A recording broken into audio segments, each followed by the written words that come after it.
All right. Hello and welcome, Zendesk community. Thank you so much for joining us today. As I mentioned earlier and what I'm seeing in the chat, we've got another amazing global group with us today. Thank you for joining from all over the world. We're excited to have you here today.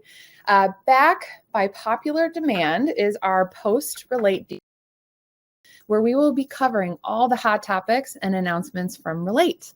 For those of you who were not able to attend on May 10th in person or have had the chance to watch on demand yet, you can check out the recordings here. Brett will post the link for you to check out everything from Relate. This is our second of the series, which is why we're all here today, and it's covering the latest and greatest on the adaptable agent workspace. So our goal for this event is to give you a quick overview of what was announced, and then spend a majority of our time together going deeper into the product. So we've got product experts who are going to show you how these features work in Zendesk. We're going to share actionable best practices and how to get the most out of them for you and your team, and also answer as many of your burning questions as we can today in our 90 minutes together. Quick housekeeping. Yes, again, we are recording and you will receive this recording, the deck, and the Q&A for reference after the event. And then a friendly reminder to use the Q&A tab to ask your questions. So I know it's confusing. There is a chat, which is for the fun stuff. But if you have a question for our experts, please use the Q&A tab. We've got the experts standing by to help. All right, next slide. Awesome. Great. So I'm Megan Watson. I'm on the product team here, the product marketing team here at Zendesk, and I will be your host for today. But alongside me are the real MVPs, as you see here on the screen, all of whom are experts on the agent workspace, as well as these new and exciting capabilities that we're going to be covering today. We also have a crew of experts behind the scenes helping answer your questions live in the Q&A on the right-hand side of the screen. So as you can see, we've got a great group of people here to answer your questions. Again, please be patient and give them time to get you an answer. Anything we don't get to today, we of course will follow up after the event. All right, so here's our agenda for today. Again, this is a 90-minute event. The highlights here are that we will be reviewing some of the major features announced at Relate, a chance to see them in the product, share actionable tips and tricks, and spend a whopping 30 minutes on Q&A. So we understand that time is precious, so we appreciate the opportunity to spend an extra 30 minutes with you all today. Next slide. To set the stage and really, frankly, to reiterate what you already know and are experiencing daily, is that there has been a lot of change and challenges faced in the past few years. We've got the economic downturn, supply chain disruptions, and disruptive technologies are just to name a few. So as a result, CX teams today are feeling a lot of pressure, as you know, to be agile. And this agility isn't just about moving faster, it's about being able to innovate and adapt constantly. So today, agents are working across many channels. They face growing ticket volumes that don't seem to be slowing down. They're being asked to do more with less. And despite all of this, customers continue to expect better, immediate, personalized service. But at Zendesk, we believe that CX teams should have everything they need to focus on their customers, all in one place. And as a result, we launched Agent Workspace in 2020 to deliver on that promise. So if you are new to the Agent Workspace or have yet to make that upgrade, you can check out more resources here. Brett, thank you for posting that link. The Agent Workspace brings together all of the data, AI-powered intelligence, customer context, tools your agents need to deliver personalized, empathetic, and effortless experiences across any channel. In a single view, your agents can connect with customers when and where they prefer, maximize productivity with the right context at the right time, with powerful collaboration tools and built-in AI, and even integrate data from business tools to drive more meaningful interactions. And we don't plan to stop there, which is why we're here today. So we're here to learn more about how we continue to invest in making sure your agents and admins feel equipped to keep up with the pace. All right, so at Relate, we shared more ways we're helping our customers customize and adapt their Zendesk instance to better fit the needs of their teams so they can gain agility when navigating change. The dynamic adaptable agent workspace helps teams accelerate productivity through custom. So, yep, thank you. Thank you. So it helps teams accelerate productivity through custom layouts and data. This includes bringing new levels of customization throughout the Zendesk experience. Next, we're also helping teams improve operational efficiency by better understanding agent statuses, collaboration tools, and routing enhancements. And last, we are providing more real-time insights that help agents transition from reactive to proactive. But today, we're going to dive deeper into the capabilities related to customization and taking immediate action. So now that we've really set the stage, let's dive deeper into these within the product. So I'm going to pass it over to the experts here in a minute. But to set the stage on the demo, this is Sandy Shores, an online retailer where billing issues are one of the top 3 types of incoming requests. Jane, the admin, is investigating ways for agents to respond faster. This mainly requires the Shopify app and accessing other business data, like from their shipping partner, for example. Agents need context in a single, easy-to-access location with no distractions. So Jane decides to configure a custom layout for the billing group. To see what this looks like for Jane within Zendesk, I'll now pass it over to Paul Vaughn, who is a senior product manager here at Zendesk and responsible for our exciting new layout builder. So Drew, if we could get to the next slide. With that, Paul, I'll pass it over to you and take it away. Walk us through the product. Great, thanks, Megan. Drew, we can hit play. Perfect. So we'll continue on with Jane's journey here. What we'll do is she'll find layouts under Workspaces. She'll go ahead and click Create Layout. And then from here, she just has to enter a simple name and a description. And she'll click Customize Layout. And then that's where the magic starts happening. We know that Shopify needs to be in the layout. So she's going to grab the chip, drop it in. And as you can see, it's reflected there. As part of this process, she realizes that there's an opportunity for her to highlight intelligence more prominently for her agents. She'll go to Manage Context Panel. Within this setting, she's going to go ahead and set it so that intelligence is open by default. And then she's also going to take the order of the application and then pull it to the top so the icon sits at the top of the context panel. Now from here, she's going to go and she's going to make sure that this layout is exactly how she wants it.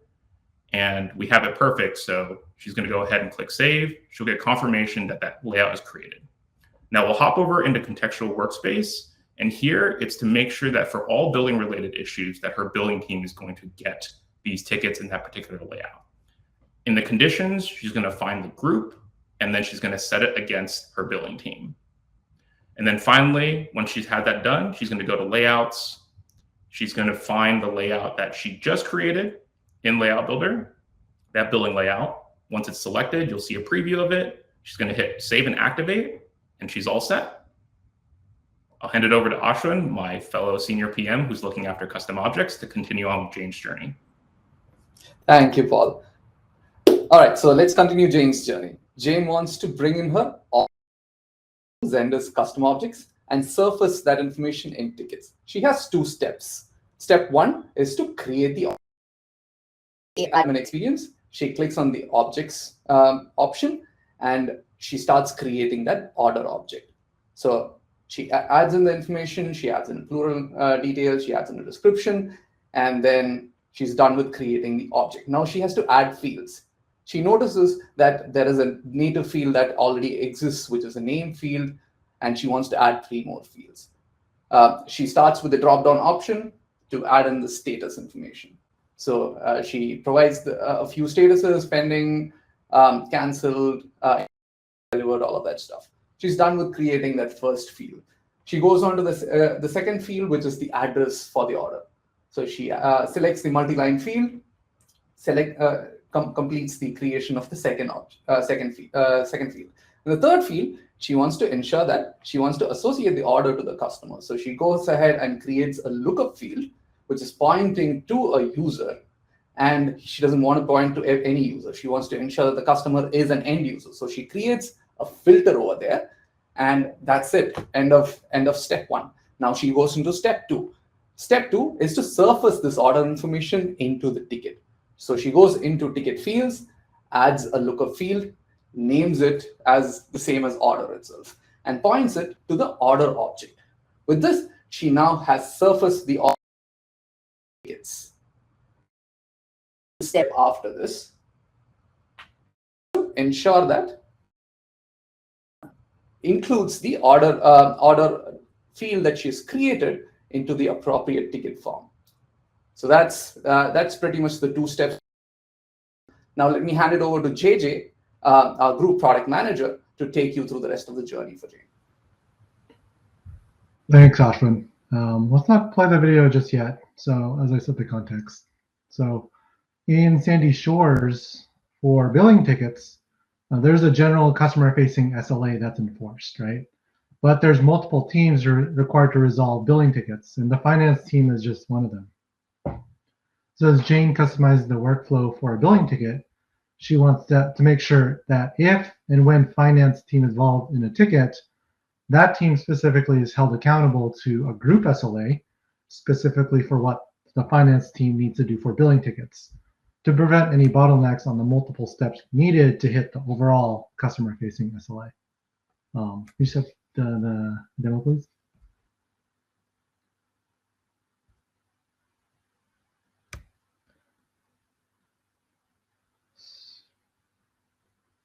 Okay, that's right. So Jane moves over to, I think this is the custom objects demo. Next slide, please.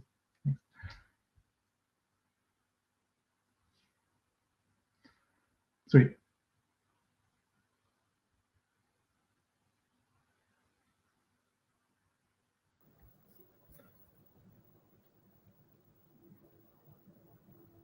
All right, so Jane moves over to service level agreements. And under the group SLA subtab, she creates a new policy. So she quickly names a policy and adds a description. So the name of the policy is billing-finance. Description is billing ticket with finance layout, finance input. Next, she starts defining the scope of the policy. So if the ticket form is matched to billing ticket, or if the ticket is assigned to an agent in the billing group, that would immediately kick off this group SLA. She then now moves over to define the ownership time, basically when a ticket is handed off to finance, depending on the level of ticket priority that that ticket is classified as, how long should it take finance to action on it after it's been assigned to them? As we've said here in the example, 5 minutes for urgent tickets, it's kind of fast, 30 minutes for high priority, 24 hours for normal and low priority tickets. So what exactly happens when the group SLA is about to be breached or is breached? Well, just like your regular SLAs, you could configure what notifications get sent, when they get sent, and where they get sent to. So the action here is sending a notification to the assignee an hour 30 minutes after their SLA has been breached, letting them know that their SLA has been breached. In addition, it's additive, so an email also always gets sent to Harry Callahan, one of the CX admins over at Sandy Shores. And done. Now there's more accountability and transparency along each step of a ticket's lifecycle, specifically in our example, the finance team for billing tickets. Group SLAs. We heard you like SLAs, so we put little SLAs inside your SLA. Next demo, please.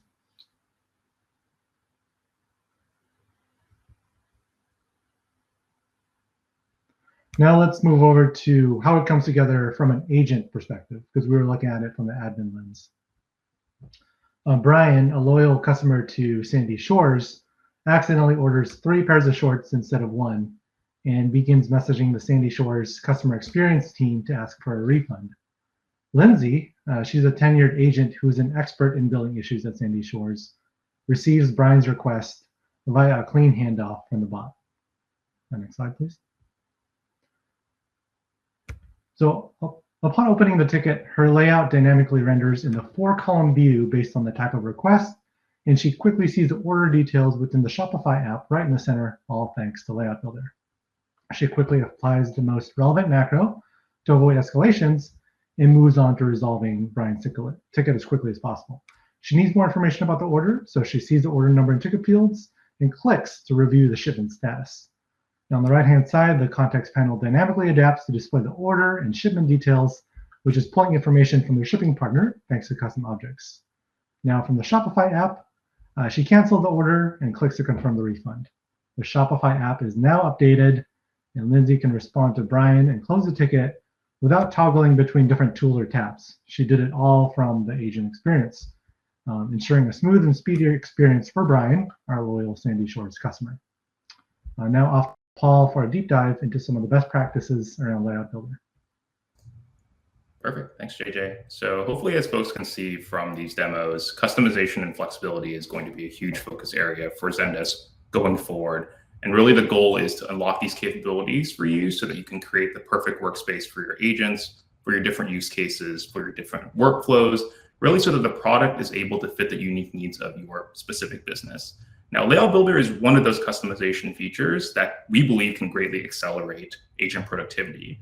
Before, agents were really limited to that default layout where the UI was very static, ticket fields were on the left, customer context was on the right, and that conversation was in the middle. What this ended up resulting in was a lot of the critical information that agents actually required to solve a ticket was hidden away behind icons, behind menus, in other parts of the product, sometimes even outside of Zendesk entirely, right? So if we think about the agent workflow, what ends up happening is there's a lot of clicks in order to find that information and a lot of unnecessary time spent finding that information rather than being spent on what is really important, which is that customer interaction. Now with Layout Builder, admins can create custom layouts for their agents based on their specific roles and their specific workflows. Admins can go ahead and create multiple layouts and activate those against contextual workspaces or set a default for all of their agents to see. And they can do this through a really user-friendly drag and drop canvas that is entirely no code. So as a result, agents can focus on their priorities, which is really around understanding the context of that ticket and having the information that they need in order to resolve it. And then in that way, they can respond faster to customer inquiries, customer issues, and be able to resolve those with high satisfaction. Now, this feature is available as part of an early access program. We are still taking signups at the moment. So if you're interested in creating a more efficient, tailored experience for your agents, please do take advantage of this. There are some sign up details I think that are included as part of this presentation, and go ahead and sign up. Now, if we can go to the next slide. So to make sure that our customers can get a sense of what the feature set is for Layout Builder and to maximize the power of the feature, I want to spend a little bit of time going over some tips and tricks for you to be able to create your optimal layout. Now, the first tip is that we know that screen real estate is super precious. What Layout Builder allows you to do is really optimize that real estate, right? So it doesn't matter if you have really large screen formats, if you have big monitors, or if you're on smaller screen formats like laptops. Say, for example, you're a maximalist. You want more information on the screen because it's relevant to your agents. Layout Builder allows you to do this by two methods. The first is that you can stack components vertically. What we typically see as part of the use case is I have two custom apps. I want to present them more prominently within the screen. So how it's easily done is you can take one of those components, you drag it onto the canvas, you take the second component from the component bank on the right, you drag it either below or above that first component, and then from there, it'll create that vertical stacking effect. The second way to add more information to a screen is to create a 4-column layout. Sometimes applications have a lot of information, or maybe you just want to have something like side conversations knowledge take up an entire panel and be there always. So we allow for that as part of Layout Builder as well. Now, the inverse is sometimes true, less is more. So our second tip is that if you want to hyper-focus your agents on specific smaller pieces of information, Layout Builder can help you remove those distractions by hiding less commonly used or less relevant information for that moment into the context panel. So as part of the EAP, we've seen customers actually just have the conversation front and center on the page, and they hide all the information, including ticket fields, user information, all their apps into the context panel. And this way, the conversation is front and center for their agents. Meanwhile, the information that's required is still readily accessible and easily accessed by being able to open and close that side panel. Now, our third tip here is place your apps front and center, make them very, very prominent. We know that apps are a huge part of our workflows for many of our customers. In the past, agents had to go into the context panel, they had to go into all apps. They perhaps had to scroll to find that application. And then sometimes the app had a lot of information. They have to continue to scroll to access information that they need. Now we present a way to be able to drop that application directly within the canvas. And that way you can highlight things that are most important to your agent without them having to go and search for it. If we go to our fourth tip, I think this is the next page. Yep. It's to really increase how powerful layouts can be by pairing it with our conditional engine, Contextual Workspace. With layouts and Contextual Workspace together, you're going to be able to dictate for any specific layout what scenarios should you actually show that layout. So this could be for a specific agent, for a group of agents, it could be for a specific brand, any ticket form that you have, really all the conditions that are available within Contextual Workspace today, you'll be able to trigger a layout against it. And we also have plans to go ahead and augment some of those lists of conditions to provide coverage of things like intent, things that are more AI related as well. Just a quick note here, Contextual Workspaces and Layout Builder is currently in flight. We expect this to be shipped sometime around the end of this month, June. So definitely be on the lookout for that. And then finally, our last tip is to involve your agents. At the end of the day, it's all about maximizing their productivity, making them more efficient. And since they are the users of the layouts, it's really important to keep them as part of the process to make sure that you are building the best layout that surfaces all the relevant information for them. That's it for me. Thank you for taking the time to listen to my section. If there's any questions, feel free to drop it in the Q&A. I'll get around to answering them. I'll hand it over to Ashwin now to cover custom objects. Thanks. All right, thank you so much, Paul. All right, let's talk about custom objects. Customization is not just about the interface. Your business also needs to capture the data that is unique to you. Almost all our customers use data that lives outside of Zendesk to solve a customer request. And this could be an order, policy, product, property, etc. This data typically lives in your third-party systems, and your agents are swiveling between different systems to solve the customer request and close the ticket. Even if you decide to spend your, let's say, developer dollars and create a sidebar app to surface that information, you can't associate that data with your customers within Zendesk, nor can you use it for your triggers, business rules, reporting, etc. This is where the new and enhanced custom objects comes in. Our latest early access program makes it easy for you to bring in your business data and relate them to your customers and tickets all within Zendesk, thereby driving agent and customer experiences, better customer experiences.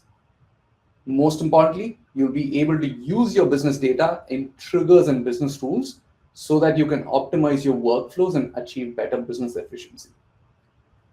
We do have a legacy API-based version of custom objects, which was quite powerful, but it was quite a lot of technical work that was required for a standard, and that admins had to rely on developers to build this feature out completely.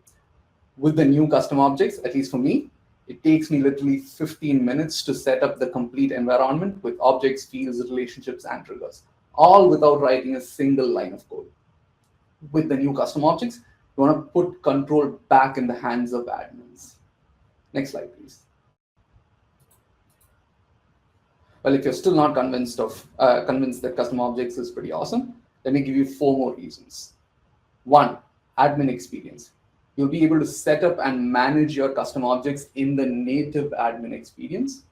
You will also have more field types than that was available in the legacy version, giving you the ability to create rich and varied data using custom objects. You'll also be able to set up relationships easily with lookup fields. In a few months, we'll also be introduced to upload your data using CSV files itself. Point number 2, agent experience. Once you've created your objects and brought in your data, your agents can automatically be able to see and take action on your business data in a native user interface within the new agent workspace. Your agents will be able to search on custom object records, like the orders that we just saw in the previous example, and surface them on tickets, users, and other organizations, like we saw in the demo as well. They will also be able to see all their orders associated with the customer right within the profile page itself, giving you a 360-degree view of the customer and the context required to solve the ticket. Point number 3, triggers. Once you have your data in custom objects, the best part is that you can create triggers using that information. For example, in the example orders, if the order associated with the ticket is delayed, you can set the priority of the ticket to high and assign it to a quick response team. We're not stopping there around triggers. This year, we'll also be introducing the ability to create triggers based on changing objects directly. Point number 4, reporting. Once you bring in your data into custom objects, you'll also be able to report using that custom object data. We're planning to release a large part of this feature this year itself.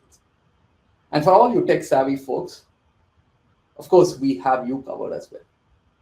You can manage your objects, fields, relationships, and records using APIs. And we are also introducing bulk APIs that will enable you to make changes in bulk.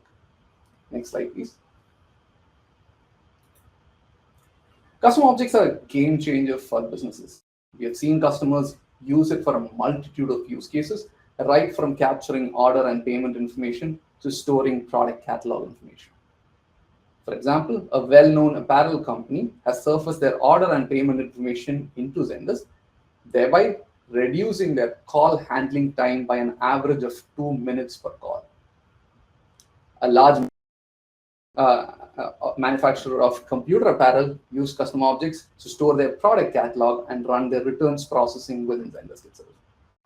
A lot of our customers are also using it for asset management and device management, maybe hardware assets like laptops, software assets, including customer configurations, or physical assets like, let's say, beer coolers within custom objects itself. The beauty of custom objects is that the possibilities are endless and is not limited to just certain use cases. Next slide, please. All right. Custom objects is a powerful feature that could transform your agent experience. To leverage the capabilities it offers, one of the most important steps, and let me repeat, one of the most important steps is the planning process. These tips that I'm going to talk you through are going to help you with that planning process. First, identify your use case. Almost all our agents that I have talked to use data outside of Zendesk to solve the customer request. Your first step should be to identify that data that could help your agents solve the tickets faster, or maybe even sunset another system if that data is brought into Zendesk. Your agents or agent managers can help you with that. And I'm fairly certain a lot of you would already know the use cases that I'm talking about. Once you have identified that use case, check if custom objects might be the right solution for that data. As an admin, to bring in your data. One is to create a sidebar app. This requires developer effort and might be app that changes every second, and you don't really need to use it for your triggers and reports. Example would be change logs of a shipment. You'll have a lot of changes and you don't really use it for your reporting purposes. So that could be a good option for a sidebar app. Choice number 2 is custom objects. Custom objects would be app for data that is either slow moving or fast moving, but you want to use it for your triggers and reporting, like orders, assets, product catalogs, all of that stuff. Let's go into the second tip. Once you have identified your use case, the next step is really, really important. Visualize your data and relationships. The trick that I recommend is to create a table in a spreadsheet and present that data like you're seeing on the right-hand side. Within the spreadsheet, capture the field names and the field types. In this example, I'm creating a custom object for capturing rental properties, and I have 3 columns: name, address, and property. You want a property manager, sorry. You want the name field to be something that your agents can easily search on. And then you have the second column, which is the address, which is a multi-line field, which could be a multi-line field. And then you have the third field, which is a property manager, which is typically a user in the system. So you want to create a looker field pointing to a user. This exercise makes it easy for you to visualize what you're building before you even build it. And if you're more comfortable with entity relationship diagrams, that would be a better alternative to go with as well. Tip 3. Leverage lookup fields to surface business data in tickets and associate your business data with your customer as well. Lookup fields are a powerful way to enable you to build and visualize the relationship between your data. This will not only enable your agents to associate the data, your, let's say, orders or your assets into the ticket, but also will open up opportunities to create triggers and rules using that data. It will also enable you to report using that data. This is a powerful way to your custom objects to the fullest. Next slide, please.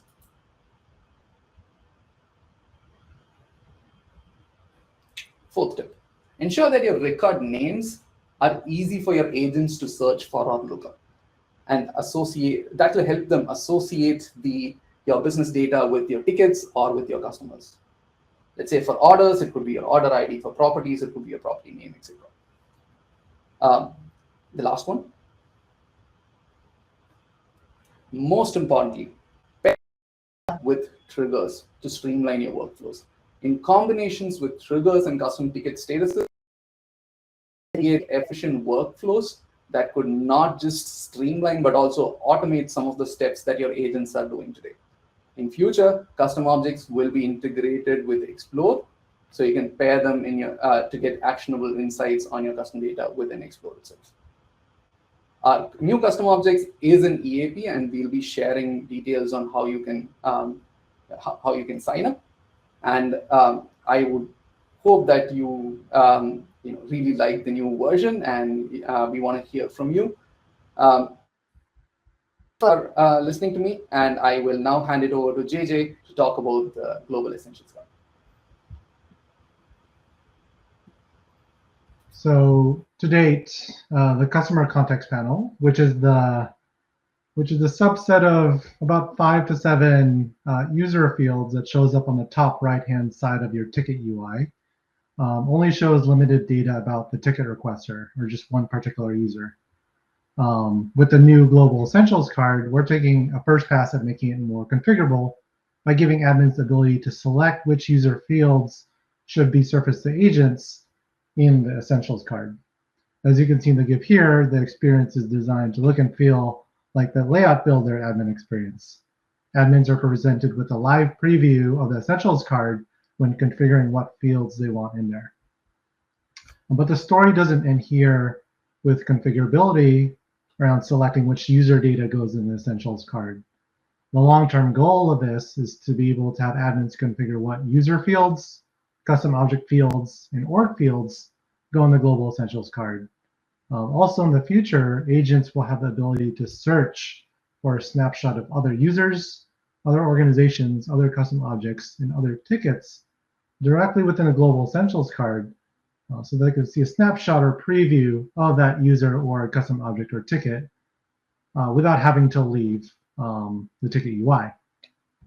Next slide, please.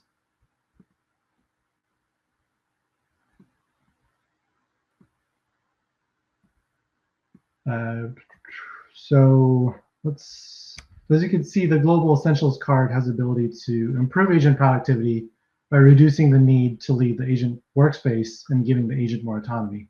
So quick fire tip number 1, if you're still using the user data app, we encourage you to move over to the Global Essentials card in order to take advantage of the flexibility and configurability we showed you. Some current and future use cases this feature will solve for include getting information about an end user other than the ticket requester. So for example, who's the other person that this ticket is referring to? Who else in their organization have I communicated with before? Let me see their details right there.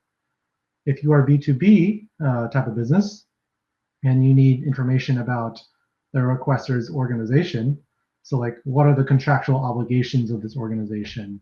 Or what other organizations are they affiliated with, and what level of service is this organization qualified or signed up for? Another use case is if you need information about what products the customer has purchased, like through custom objects. Or even if you're using Zendesk for internal use cases like IT, what equipment does this particular employee use? You could see that. You'll be able to see that within the Essentials card. Next tip. So fun fact, you can add up to 20 fields for each preview, and they'll be scrollable, of course. So in addition to configurability, you're not only limited to a few number of fields, and to ensure your agent workspace is not cluttered, only the fields with values that are populated for that particular ticket will be shown. Next step. Last, you can go big. We encourage you to prioritize the fields that you know are crucial to solving tickets faster for your agents. So have a strategy before going in. Sometimes less is more, and feel free to tweak and experiment.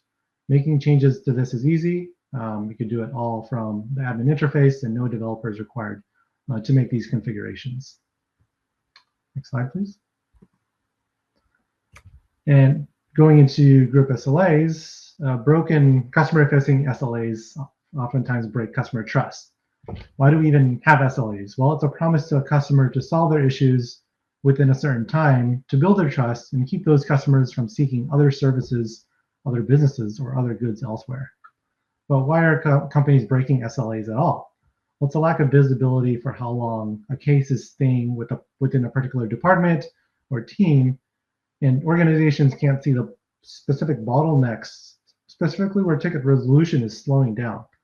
This leads to companies being held accountable and having to make up for a lack of snappy response and resolution to the customer. So group SLA measures the conversation's OLA, or operational level agreement. It's also sometimes referred to as internal SLA. And with all teams involved in a ticket, they share the mutual accountability of promptly resolving the entire customer conversation. Next slide, please. So let's take a look at the process when group SLA is introduced. Customer SLA becomes a shared responsibility by all teams working on the ticket, and every step along the way is measured and accounted for. With group SLAs in place, each team could place a goal on their portion of work around handling a ticket. So let's take a look at the sample lifecycle of a billing ticket. There are 3 stages here, represented by the 3 circles. In the first circle, the billing agent handles the initial interaction with the customer. In the second circle, the tickets get sent to the finance team, and the finance team does the heavy lifting of processing the refund. And in the third circle, the original billing agent handles the final resolution steps with the customer. So hypothetically, we could have a customer-facing SLA for all billing tickets to be resolved within 60 minutes.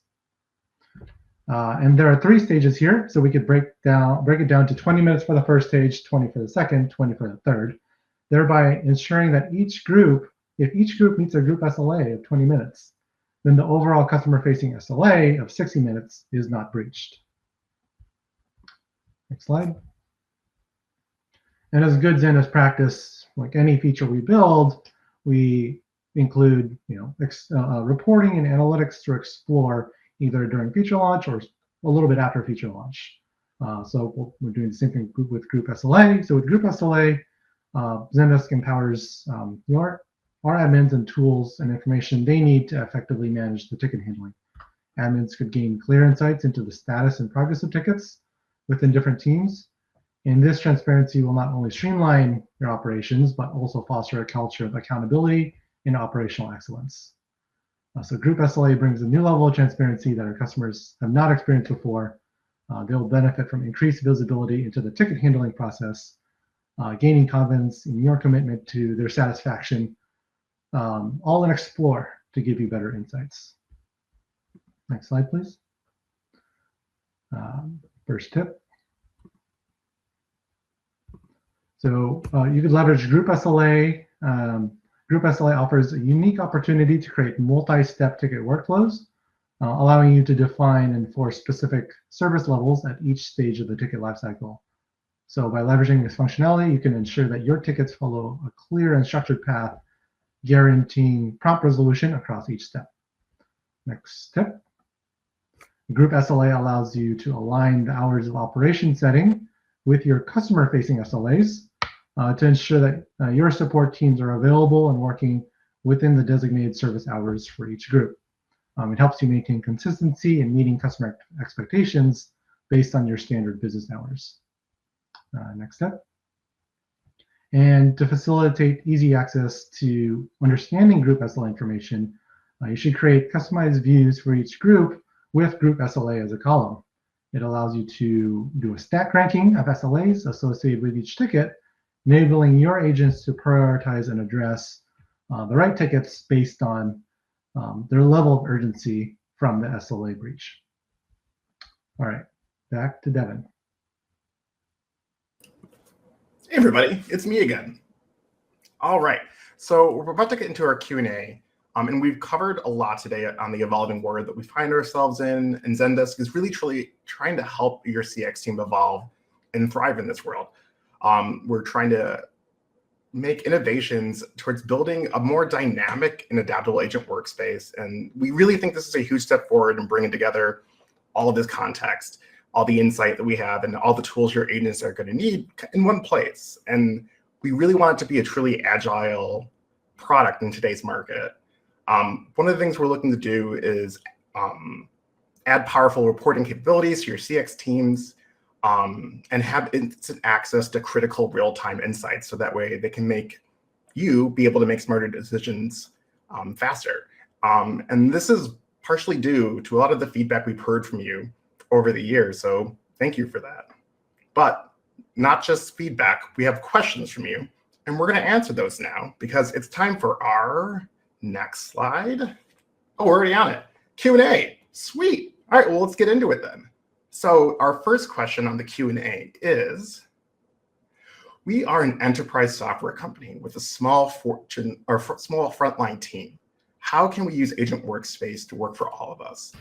And I believe this question is for you, Colton, unless I... It sure is, Devin. Okay, cool. Yeah. Sure. So Agent Workspace, it works for all teams of all agent sizes, by giving agents and admins more flexibility into how the UI is structured. It helps admins account for agent capacity when creating routing logic. And of course, all new features are being released on Agent Workspace, plan level dependent, but they're being focused on Agent Workspace. So the sooner a team adopts, the sooner your teams can take advantage of amazing things like suggested macros and all the new AI features that we're slated to release. All right. So I think next slide, I believe.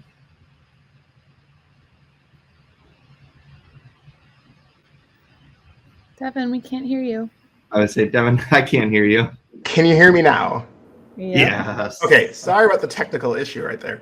The question again is for you, Colton, and it's, how can the Agent Workspace improve operational efficiency? Again, sorry for the mic. Sure. Awesome. Great question. So Agent Workspace is, of course, geared towards empowering both agents and admins for customizing the UI to better suit the needs of individual agents. It helps handle incoming tickets with such things as intelligent triage, providing agents with things as, like I already mentioned, suggested macros to better remove the need to scroll, to better, remove that operational of like what thing fits the situation, which will help increase that operational efficiency by streamlining the agent capacity and the agent productivity within their role. And then, of course, some of those new AI features that we are going to release will really help with operational efficiency as well.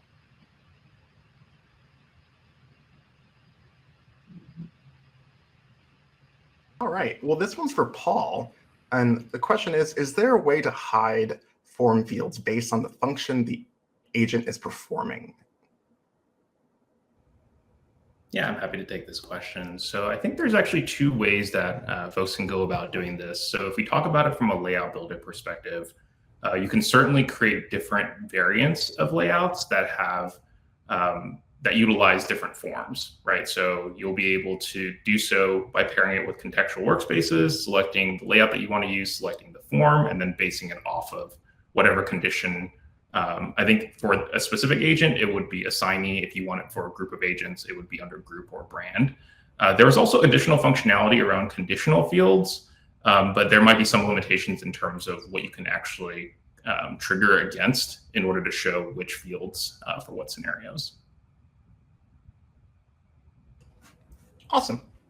Our next question is for you, JJ, and the question is it possible to save the size of the public reply/notes box?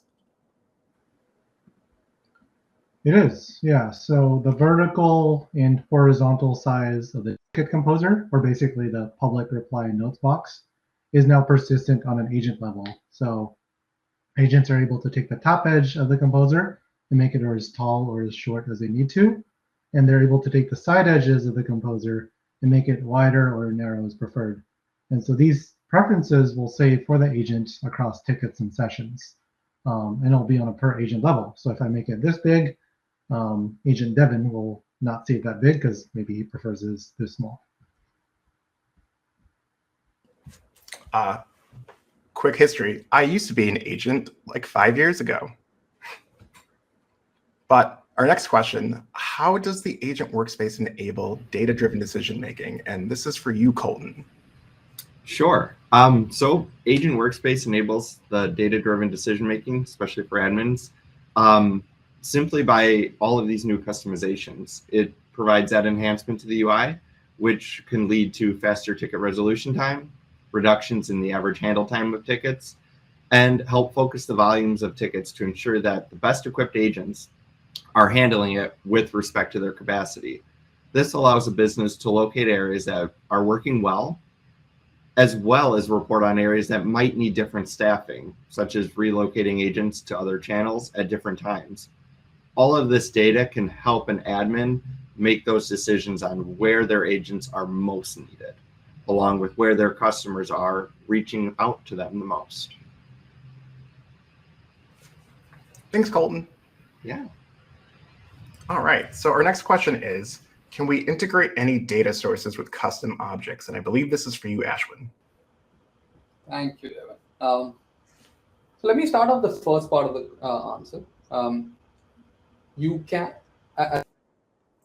You can use APIs to integrate any of your external data sources into custom objects. You'll have individual APIs to create, update, delete, and add like view records. You'll also have bulk APIs to make changes in bulk for all those fast changing data types like orders. The other thing that I wanted to call out APIs is that, let's say you have a lot of changes happening at the same time. You might want to again, I want to call out that custom objects is supporting high volume API SKU that Zendesk offers. So that's one part of it. Second part is, if your data is not changing very frequently, you will have the option to bulk upload data into custom objects using CSV as well. So to repeat the answer, one, you would have APIs if you want to keep the data, both the data sources in sync. Two, if you don't care about the syncing up between data, you would have bulk upload capabilities as well. Back to you, Zubin. Thanks, Ashwin. So our next question is for you, Colton, and it is, are there any on-demand training modules created for Agent Workspace? And I have a feeling this is a big yes. It is a huge yes. Yes, we have both on-demand training for agents and admins that cover the overview of Zendesk, the overview of Agent Workspace, along with provide some more in-depth videos and help center articles. We can definitely connect you with all of those resources after this. I don't want to spam the channel with all of them, but there's some great YouTube videos. So if you don't mind seeing my face again, we'll send those over. Thanks, Colton. And also, real quick, Luke, I just see your comment on that slight delay. If you could go ahead, if you haven't already, and share that in our product feedback forums in the community. Information like that is really helpful for us to track down that information and get rid of those kind of pesky bugs. All right, so our next question is, what are the best migration strategies to fully adopt Agent Workspace and its features? This is also for you, Colt, I believe. Oh, yeah, awesome. So some great tips are to leverage, of course, all of the agent and admin training that I believe Brett just dropped in the chat. If you have a sandbox, I would highly recommend you test out those changes there. And then, of course, reviewing the articles for migration. That will help both the agents as well as admins prepare for the shift and be able to hit the ground running. One of the biggest things I stress is agent training. That way, when they go into the new UI and they're working in it, they are feeling more comfortable and they're able to adapt to that change sooner. So training, training, training. Thanks, Colton. Also, you're not off the hook yet. This next one's for you as well. Oh, you got a bunch of questions coming your way. How can I make my lean team more efficient without sacrificing CSAT through Agent Workspace? And we had this question come in a few different forms. Sure. Yeah, it's a great question, because I know in this world, especially when people are being asked to do more with less, CSAT is a critical area that their focus is on. I would definitely say focus on one area at a time for improvement, especially with Agent Workspace. Leverage things like your macros and shortcuts to reduce the time it takes to make first contact with a user that's been reaching out. And don't be afraid to use bot deflection to help guide end users to those articles for the easy questions like password resets. All of that can be used in a manner that allows your end users to still feel like they've been seen and heard with those agents, but also make sure that the agent priority remains on those issues that are going to take more time and might be a little more complex. Thanks, Colton. Next question is for you, JJ. How can I set up Layout Builder to work with AI in Agent Workspace? And also, we just had an event on AI that we'll show a recording on at the end of this event, if you're curious. Good question. Yeah, so this is kind of like tying our products together. So Layout Builder, as you know, is currently an EAP. So if you meet the eligibility criteria, basically if you're on Agent Workspace and on an enterprise plan, you can sign up through the link that I posted in the chat. As many of y'all know, we're going big on AI, right? We have an open AI integration.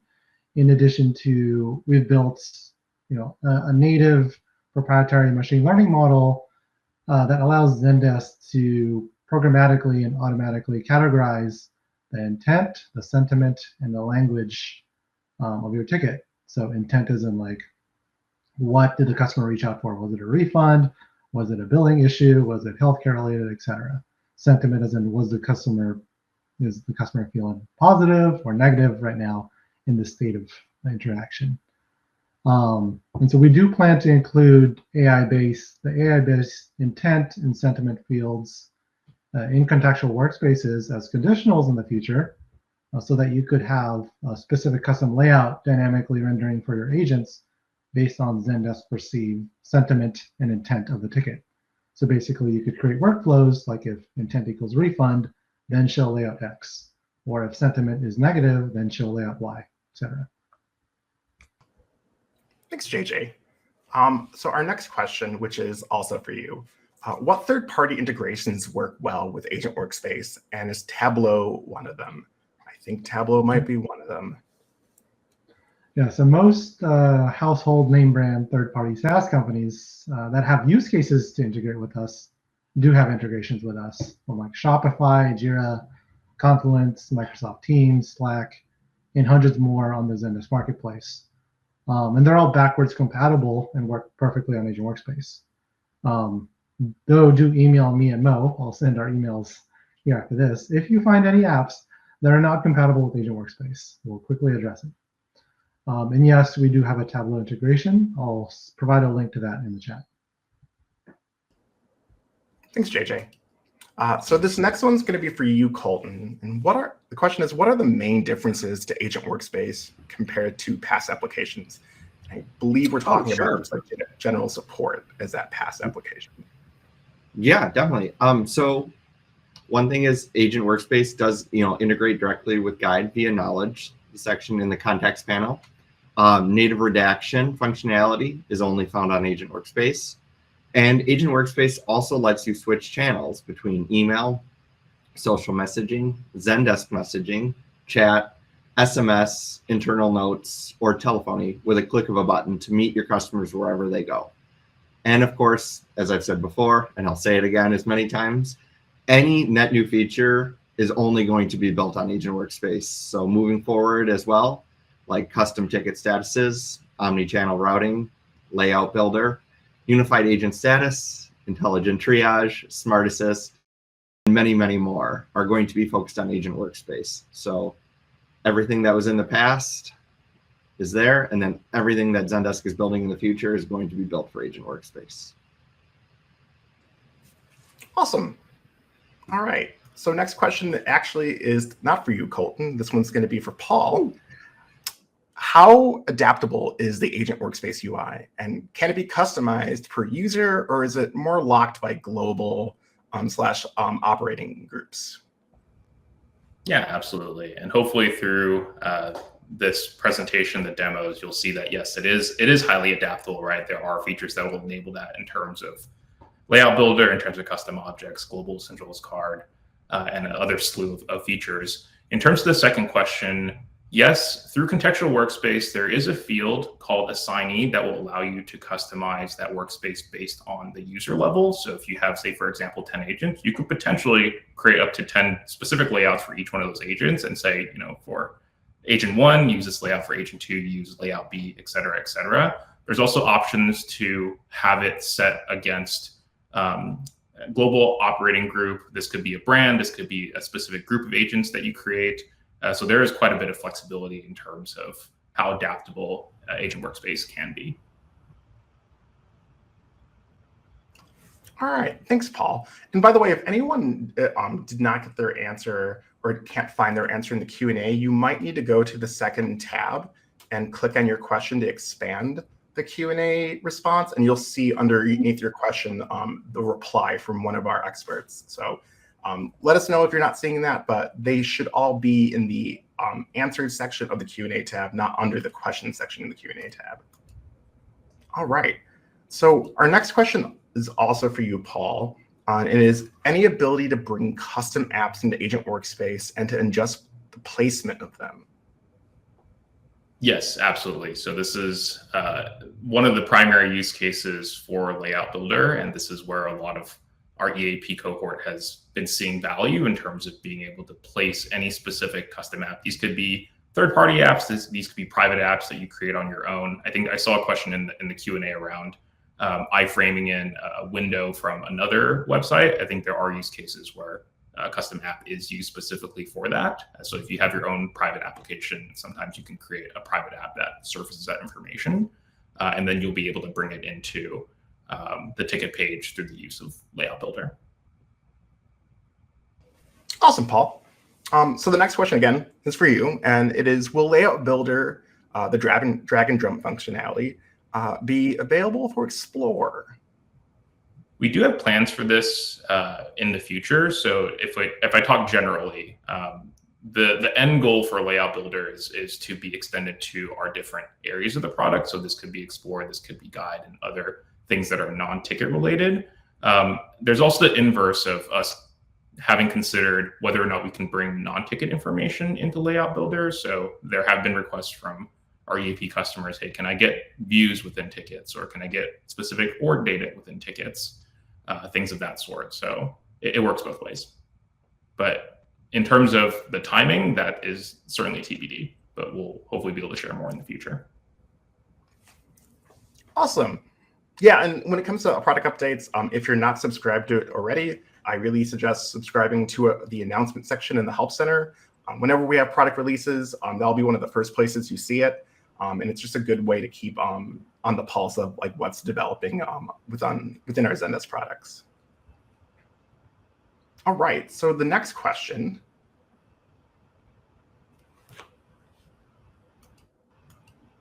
Oh, yeah, there we go. So this one isn't just for any particular person, like, for example, Colton, but everybody on the panel here. And it's: what updates coming to Agent Workspace are you the most excited about? We had a lot of things we could add to this, but a lot of people had thought on what they were going to share, and we decided to kind of just make it an open roundtable for everyone here. So, but just making it more consistent, why don't we start with you, Colton, on what you're most excited about for updates with Agent Workspace? Oh, I don't know. You put me on the spot. I guess I'm just most excited about all of the new AI features down the line. Also, moving towards 100% adoption, so I can get some more celebratory tattoos. That's a pretty good answer. I like to think so. How about you, Paul? Yeah, absolutely. I think for me, it's really extending the power of Layout Builder and getting it out to GA so that a broader portion of our customers can utilize it and really optimize the workspace. Sounds good. Sounds good. JJ, do you have a favorite up and coming that is going to be released in the near-ish future? Yeah, I think it's likely to be released in the latter half of this year, but if y'all click on that home button in Zendesk, yeah, that thing hasn't been touched in about 5 years, and not a lot of people find it useful, honestly. But there is a PM working on redesigning it, making it so much better, making it customizable.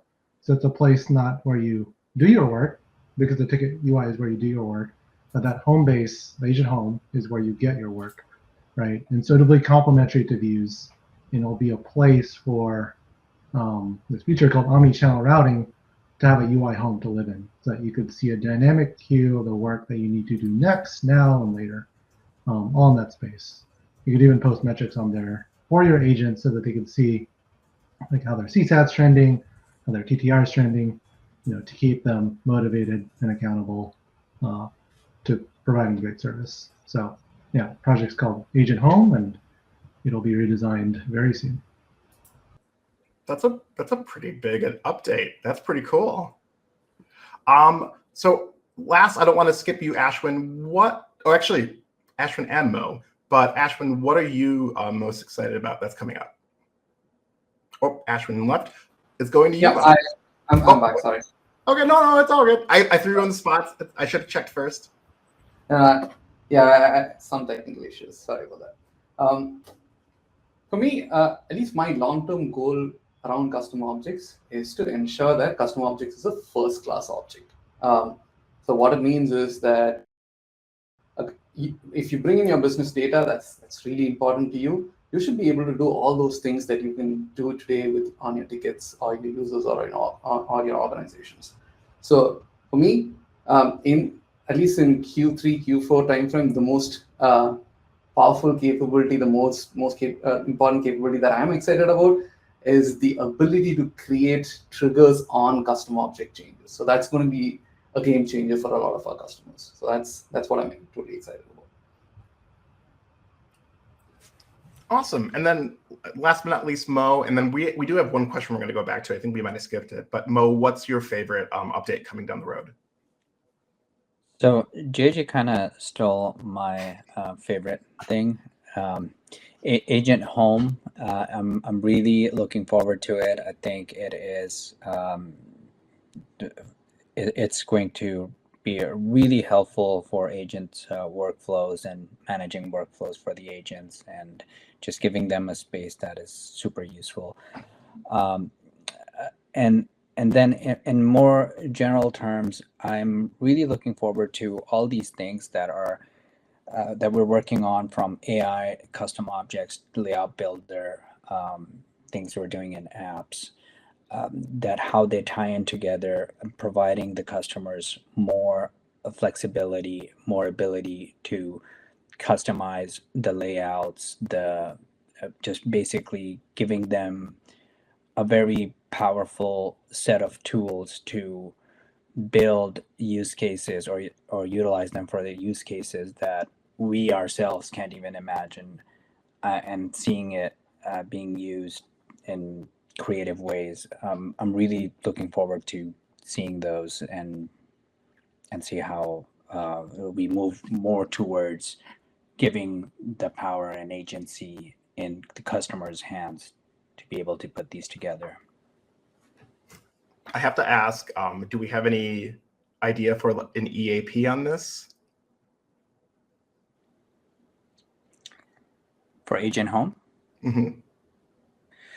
I believe it's Q3. Is that right, JJ, or Q4? Q4, Q3 or Q4. Yeah, I have no idea, but I yeah, know I that know we are opening. it's going to be in the form of an EAP, or the PM just going to GA it once it's ready. I actually do know. Oh, I'm providing value.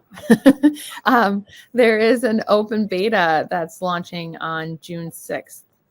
So more to come. Maybe we can include that link in the follow-ups to this event. Oh, we definitely will. I think we have one question we missed, though. Can we go back to that real quick? I believe we actually did answer this, if I'm not mistaken.